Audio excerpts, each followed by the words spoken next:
Hello friends, welcome to my YouTube channel exam star बाजार।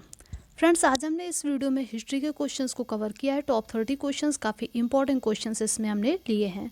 तो आप सभी लोगों इस वीडियो में लास्ट तक जरूर बने रहिएगा। और आप लोगों से रिक्वेस्ट है कि हमारे चैनल को आप लोग सब्सक्राइब कर लीजिए। आपको डेली के इंपॉर्टेंट वीडियोज़, इससे आप हमारे वीडियोज़ के नोटिफिकेशंस आपको मिलते रहेंगे। और हमारे वीडियो को भी आप लोग लाइक ज़रूर कर दीजिए। तो आते हैं हम अपने, चलिए फर्स्ट क्वेश्चन से, बिना देर किए हुए, आपका बिना टाइम लॉस किए हुए। तो फ्रेंड्स देखिए, हमारा यहाँ फर्स्ट क्वेश्चन है, ये क्या कह रहा है। वर्ष 1870 में कलकत्ता में भारतीय सुधार संघ की स्थापना किसने की थी। कलकत्ता में पूछा हुआ है कि भारतीय सुधार संघ की स्थापना ये किसने की थी, वर्ष क्या था उस टाइम, 1870। तो इसका हमारा राइट आंसर क्या होना चाहिए, ऑप्शन ए, यानी केशव चंद्र सेन के द्वारा कलकत्ता में भारतीय सुधार संघ की स्थापना की गई थी। और फ्रेंड्स, ये राजा राम मोहन राय द्वारा ब्रह्म समाज की स्थापना की गई थी। नेक्स्ट क्वेश्चन में आते हैं हम लोग, सेकंड नंबर क्वेश्चन। निम्नलिखित में से कांग्रेस के किस अधिवेशन में कांग्रेस का विभाजन दो भागों में हुआ। इसका राइट आंसर क्या होना चाहिए, आप लोग हमें एक सेकंड में जल्दी से बता दीजिए कमेंट से। देखिए, इसका राइट आंसर ऑप्शन है, यानी सूरत में, सूरत अधिवेशन में कांग्रेस का विभाजन दो भागों में हुआ था। ऑप्शन ए हमारा इसका राइट आंसर होगा। थर्ड नंबर क्वेश्चन फ्रेंड्स देखिए, कांग्रेस छोड़ने के बाद 1939 में सुभाष चंद्र बोस ने अपनी अलग पार्टी बना ली, जिसका नाम क्या था। तो 1939 का पूछा हुआ है, सुभाष चंद्र बोस ने अपनी अलग पार्टी बना ली थी कांग्रेस छोड़ने के बाद। इसका नाम पूछा हुआ है। अब इसका राइट आंसर हमारा है ऑप्शन सी, यानी फॉरवर्ड ब्लॉक। फॉरवर्ड ब्लॉक जो है, ये सुभाष चंद्र बोस द्वारा स्थापना की गई है। फोर्थ नंबर क्वेश्चन देखिए, महाराष्ट्र में आर्य महिला समाज की स्थापना किसने की। महाराष्ट्र में फ्रेंड्स आर्य महिला समाज की स्थापना ये किसने की है। इसका राइट आंसर हमारा है ऑप्शन सी, यानी पंडित रमाबाई के द्वारा ये महाराष्ट्र में आर्य महिला समाज की स्थापना हुई है। अगला क्वेश्चन है हमारा 5 नंबर, रैयत ए आला की उपाधि धारण करने वाला शासक कौन था। अब फ्रेंड्स, रैयत ए आला उपाधि धारण करने वाला शासक पूछा है। इसका राइट आंसर हमारा है ऑप्शन सी, यानी कि खिज्र खां। खिज्र खां को रैयत ए आला की उपाधि धारण करने वाला शासक है। नेक्स्ट क्वेश्चन 6 नंबर क्वेश्चन है, भारत एवं पाकिस्तान का विभाजन किस योजना के तहत हुआ। अब फ्रेंड्स, भारत और पाकिस्तान का विभाजन ये किस योजना के तहत हुआ है। इसका हमारा राइट आंसर है ऑप्शन ए, यानी माउंटबेटन योजना। इस योजना के तहत भारत और पाकिस्तान का विभाजन हुआ है। ऑप्शन ए हमारा इसका राइट आंसर होगा। 7 नंबर क्वेश्चन देखिए साथियों, अंतिम मौर्य सम्राट बृहदत्त की हत्या कर किसने शुंग वंश की स्थापना की। काफ़ी इंपॉर्टेंट क्वेश्चन है कि बृहदत्त की हत्या करके किसने शुंग वंश की स्थापना की। इसका राइट आंसर क्या होना चाहिए। तो इसका राइट आंसर हमारा है ऑप्शन ए, यानी पुष्यमित्र। ओके, ऑप्शन ए हमारा इसका राइट आंसर होगा। नेक्स्ट क्वेश्चन है साथियों, किस मुगल शासक ने जजिया ब्राह्मणों से भी वसूल किया। अब ये जजिया ब्राह्मणों से किसने वसूल किया है। तो इसका राइट आंसर है ऑप्शन बी, यानी फिरोज शाह तुगलक ने जजिया ब्राह्मणों से भी वसूल किया है। अगला क्वेश्चन पे आते हैं हम लोग, 9 नंबर क्वेश्चन, गुरुमुखी लिपि किस सिख गुरु के द्वारा की गई। अब ये गुरुमुखी लिपि है, ये किस सिख गुरु के द्वारा शुरू की गई। इसका राइट आंसर है ऑप्शन बी, यानी गुरु अंगद। देखिए, इसको एक ट्रिक से याद कर लीजिए, गुरुमुखी लिपि। अब लिपि की बात करिए, लिपि हम लोग अपने हाथ से लिखते हैं। हाथ हमारे मानव शरीर का एक प्रकार का अंग है, तो इसी से आप समझ लीजिए अंगद। ठीक है, चलिए अगले क्वेश्चन पे आते हैं, क्वेश्चन 10 नंबर, अखिल भारतीय हरिजन संघ की स्थापना निम्नलिखित में से किसके द्वारा की गई। अब ये अखिल भारतीय हरिजन संघ की स्थापना ये किसके द्वारा की गई है। तो इसका राइट आंसर हमारा है ऑप्शन सी, महात्मा गांधी जी के द्वारा ये अखिल भारतीय हरिजन संघ की स्थापना की गई है। 11 नंबर क्वेश्चन है फ्रेंड्स, बिंदुसार के दरबार में आने वाला ग्रीक राजदूत कौन था। अब बिंदुसार के दरबार में आने वाला ग्रीक राजदूत पूछा है, वो कौन था। तो साथियों, इसका राइट आंसर हमारा ऑप्शन है, यानी डाइमेकस। ये बिंदुसार के दरबार में आने वाला ग्रीक राजदूत था। चलिए अगले क्वेश्चन पे आते हैं हम लोग, निम्नलिखित में से ऋग्वेद में किस नदी का उल्लेख सर्वाधिक हुआ है। तो कौन सी नदी है जिसका उल्लेख ऋग्वेद में सर्वाधिक हुआ है। अब इसका राइट आंसर हमारा ऑप्शन ए होगा, यानी सिंधु नदी, जिसका ऋग्वेद में सर्वाधिक उल्लेख हुआ है। अब ये सरस्वती नदी फ्रेंड्स, ये ऋग्वेद में का सर्वाधिक पवित्र नदी मानी गई है। ठीक है, सरस्वती नदी।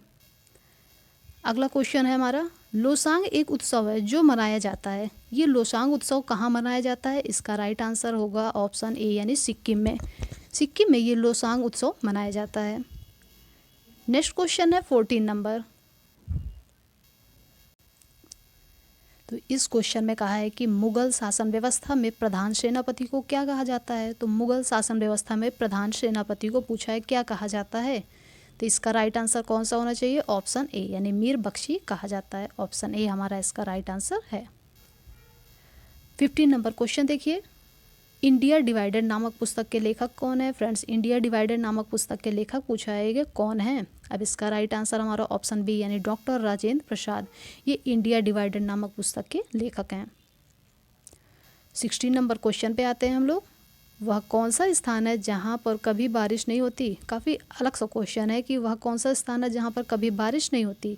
इसका राइट आंसर है हमारा ऑप्शन सी यानी अटकामा रेगिस्तान, यहाँ पर कभी बारिश नहीं होती है। 17 नंबर क्वेश्चन पे आते हैं साथियों। चंद्रगुप्त मौर्य का राज्याभिषेक किस वर्ष हुआ था? अब जो ये चंद्रगुप्त मौर्य थे ये मौर्य वंश से थे, तो इनका राज्याभिषेक ये किस वर्ष हुआ था? ये क्वेश्चन का हमारा राइट आंसर है ऑप्शन बी यानी 322 ईसा पूर्व में चंद्रगुप्त मौर्य का राज्याभिषेक हुआ। ऑप्शन बी हमारा इसका राइट आंसर है। अगला क्वेश्चन 18 नंबर। तो इसमें पूछा है कि कर्क रेखा और मकर रेखा के क्षेत्र को क्या कहते हैं? अब फ्रेंड्स, कर्क रेखा और मकर रेखा के क्षेत्र को क्या कहते हैं? तो इसका हमारा राइट आंसर है ऑप्शन सी यानी उष्ण कटिबंध कहते हैं ये कर्क रेखा और मकर रेखा के क्षेत्रों को। ऑप्शन सी हमारा इसका राइट आंसर है। 19 नंबर क्वेश्चन है, प्रथम मुस्लिम महिला शासिका यानी कि रजिया सुल्तान ये किस वंश की शासिका बनी? तो रजिया सुल्तान के बारे में आप लोग काफ़ी जानते होंगे कि ये प्रथम मुस्लिम महिला शासिका थी रजिया सुल्तान। अब ये रजिया सुल्तान किसकी बेटी थी? तो ये इल्तुतमिश की बेटी थी। ओके, अब ये पूछ रहा है कि रजिया सुल्तान ये किस वंश की शासिका बनी? इसका राइट आंसर हमारा है ऑप्शन डी यानी गुलाम वंश के। ओके, गुलाम वंश की ये शासिका बनी। अब गुलाम वंश के प्रथम संस्थापक कौन थे? तो वो थे कुतुबुद्दीन ऐबक, जिन्होंने जो है कुतुब मीनार का निर्माण करवाया था लेकिन अधूरा रह गया था।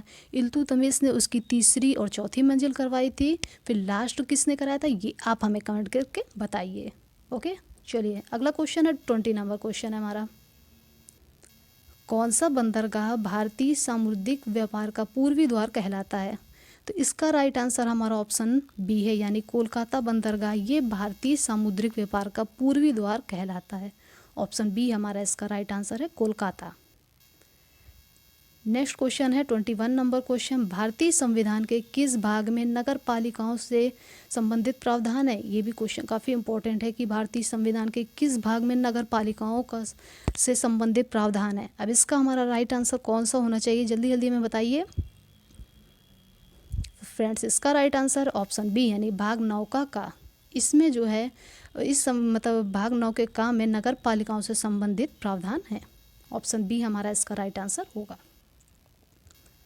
अगला क्वेश्चन 22 नंबर है, किस बंदरगाह को भारत का प्रवेश द्वार कहा जाता है? अब भारत का प्रवेश द्वार पूछा हुआ है, किस बंदरगाह को कहा जाता है? तो फ्रेंड्स इसका राइट आंसर है हमारा ऑप्शन डी यानी मुंबई बंदरगाह को भारत का प्रवेश द्वार कहा जाता है। अगले क्वेश्चन पे आते हैं हम लोग। अपने 23 नंबर क्वेश्चन है, दक्कन एजुकेशन सोसाइटी की स्थापना का श्रेय किसे दिया जाता है? ये पूछा है कि दक्कन एजुकेशन सोसाइटी की स्थापना का श्रेय ये किसे दिया जाता है? तो हमारे इसमें ऑप्शंस में दिया हुआ है महादेव गोविंद रानाडे, एनी बेसेंट, श्री नारायण गुरु या फिर पंडित विद्यासागर। तो इसका फ्रेंड्स हमारा राइट आंसर है ऑप्शन ए यानी कि महादेव गोविंद रानाडे। इनको दक्कन एजुकेशन सोसाइटी की स्थापना का श्रेय जाता है। ऑप्शन ए हमारा इस क्वेश्चन का राइट आंसर है। तो फ्रेंड्स, आप सभी लोग अभी हमारे वीडियो को लाइक नहीं किया तो आप सब लाइक कर दीजिए और हमारे चैनल को भी सब्सक्राइब कर दीजिए। फ्रेंड के साथ शेयर जरूर करिएगा इस वीडियो का, ताकि वो इन सभी इंपॉर्टेंट क्वेश्चंस का वो भी थोड़ा सा लाभ ले सकें। ओके, अब देखिए हमारा आता है 24 नंबर क्वेश्चन, सिंधु घाटी सभ्यता किस लिए जानी जाती है? फ्रेंड्स, सिंधु घाटी सभ्यता ये किस लिए जानी जाती है? इस क्वेश्चन में हमारा ये पूछा है, तो इसका हमारा राइट आंसर क्या होना चाहिए? ऑप्शन ए यानी अपने नगर नियोजन के लिए सिंधु घाटी सभ्यता जानी जाती है। ऑप्शन ए हमारा इसका राइट आंसर होगा। 25 नंबर क्वेश्चन में हम लोग आते हैं, 1878 का वर्नाकुलर प्रेस एक्ट किसने रद्द किया? तो इसका हमारा राइट आंसर ऑप्शन ए होगा, यानी लॉर्ड रिपन ने 1878 का वर्नाकुलर प्रेस एक्ट इसको जो है रद्द किया। ऑप्शन ए हमारा राइट आंसर है। अगला क्वेश्चन है, भारत में अंग्रेजी शिक्षा की शुरुआत किसने की? फ्रेंड्स, भारत में अंग्रेजी शिक्षा की शुरुआत लॉर्ड मैकाले के द्वारा हुई है। ओके, चलिए अगले क्वेश्चन पे आते हैं। एक क्वेश्चन का आप लोग हमें आंसर बताइए कि लॉर्ड कॉर्नवालिस किस लिए फेमस हैं। जरूर बताइएगा लॉर्ड कॉर्नवालिस किस लिए फेमस हैं। काफ़ी इंपॉर्टेंट क्वेश्चन है, एग्जाम में आपके जरूर ये पूछा जा सकता है। आई होप आप लोगों को इसका आंसर पता होगा। हमने इसके पहले काफ़ी जगह लॉर्ड कॉर्नवालिस के बारे में भी बताया है। अगर आप लोगों ने नहीं देखा होगा तो आपको नहीं पता होगा, लेकिन अगर आप लोगों ने देखा होगा तो ज़रूर हमें आंसर कमेंट में बताएंगे। चलिए अगले क्वेश्चन में आते हैं 27 नंबर। मदर टेरेसा द्वारा स्थापित धर्म संघ क्या कहलाता है? तो इसका राइट आंसर हमारा ऑप्शन डी, यानी मिशनरीज ऑफ चैरिटी, ये मदर टेरेसा द्वारा स्थापित धर्म संघ कहलाता है। अगला क्वेश्चन है, मिलिंद किस हिंदू यूनानी राजा को कहा जाता है? अब ये मिलिंद हैं, ये इनको किस हिंदू यूनानी राजा को कहा जाता है? तो इसका हमारा राइट आंसर ऑप्शन बी है, यानी मिनांडर। ऑप्शन बी हमारा इस क्वेश्चन का राइट आंसर है। नेक्स्ट क्वेश्चन 29 नंबर। सुलेमान ने किस राज्य को रूहमा करके पुकारा? इससे पहले हमने ये क्वेश्चन कराया है, हमें याद है कि सुलेमान ने किस राज्य को रूहमा कह के पुकारा। तो आप सभी लोग इस क्वेश्चन का हमें राइट आंसर आप लोग हमें कमेंट में बताइएगा, ज़रूर बताइएगा। आप लोगों को नहीं पता होगा तो आप कमेंट में हमें बताइए, तो हम इसका आंसर भी आपको ज़रूर बताएंगे। चलिए अगले क्वेश्चन में, आज की वीडियो का लास्ट क्वेश्चन है फ्रेंड्स हमारा, किस मध्यकालीन भारतीय शासक ने पट्टा एवं काबूलियत प्रथा आरंभ की? ये पट्टा एवं काबूलियत प्रथा आरंभ की, ये किसने की है? तो इसका राइट आंसर हमारा ऑप्शन सी, यानी शेरशाह सूरी द्वारा पट्टा एवं काबूलियत प्रथा आरंभ की गई। ऑप्शन सी हमारा इसका राइट आंसर है। तो दोस्तों, आज की वीडियो हमारी यहीं समाप्त होती है। आप सभी लोग हमारे एग्जाम स्टार बाजार में हमेशा की तरह प्यार बनाए रहिए और हमारे चैनल को सब्सक्राइब कर लीजिए और लाइक एंड शेयर भी कर दीजिए। मिलते हैं हम नेक्स्ट वीडियो में नेक्स्ट इंपॉर्टेंट क्वेश्चंस के साथ।